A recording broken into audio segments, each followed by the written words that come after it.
পলিটেকনিকের যে পরীক্ষা ছিল আগামী জানুয়ারি মাস জুড়ে অড সেমিস্টার, সেটা কি পিছিয়ে যাচ্ছে? এই প্রশ্ন কিন্তু ছাত্রছাত্রীদের মুখে। এটা নিয়েই কথা বলবো। প্রথম থেকে শেষ পর্যন্ত ভিডিওটি দেখো, খুব ইম্পর্টেন্ট পার্ট হতে চলেছে তোমাদের জন্য।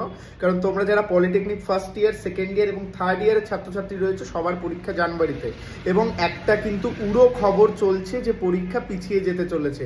সেটা নিয়ে তোমাদের জানিয়ে রাখি, ওরকম কোনো আপডেট নেই। তোমাদের জানুয়ারি মাস জুড়েই পরীক্ষা হবে। কারণ তোমাদের এই অড সেমিস্টার হওয়ার কথা ছিল ডিসেম্বরে, সেখানে দাঁড়িয়ে পলিটেকনিক ভর্তির দেরির কারণে সেটা কিন্তু জানুয়ারি জুড়ে হবে, এবং ফেব্রুয়ারি থেকে কিন্তু তোমাদের পরবর্তী সেমিস্টারের পড়াশোনা চালু হবে। না হলে কিন্তু তোমরা সেটাতেও পিছিয়ে যাবে। কারণ ফেব্রুয়ারি, মার্চ, এপ্রিল, মে এই মাসগুলো জুড়ে কিন্তু পড়াশোনা হবে। জুনে কিন্তু আবার এক্সামিনেশন। বিশেষ করে যারা কিন্তু থার্ড ইয়ারে রয়েছে, তোমাদের ফিফথ সেমিস্টার যদি জানুয়ারিতে হয়, পরবর্তী সেমিস্টার কিন্তু তোমাদের মে জুনের মধ্যে কমপ্লিট করে দিতে হবে। কারণ তারপরে তোমাদের জিলেট এবং বিটেক ল্যাটারালে ভর্তি।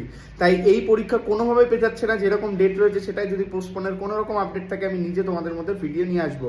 কোনো রকম কোনো কারোর কথায় মন না দিয়ে সরাসরি পড়াশোনায় ফোকাস করো। কোনো আপডেট সব কিছু জানতে আমাদের টেলিগ্রাম এবং হোয়াটসঅ্যাপ চ্যানেলগুলোতে জয়েন করে দাও, সেখানে সমস্ত আপডেট তোমরা পেয়ে যাবে।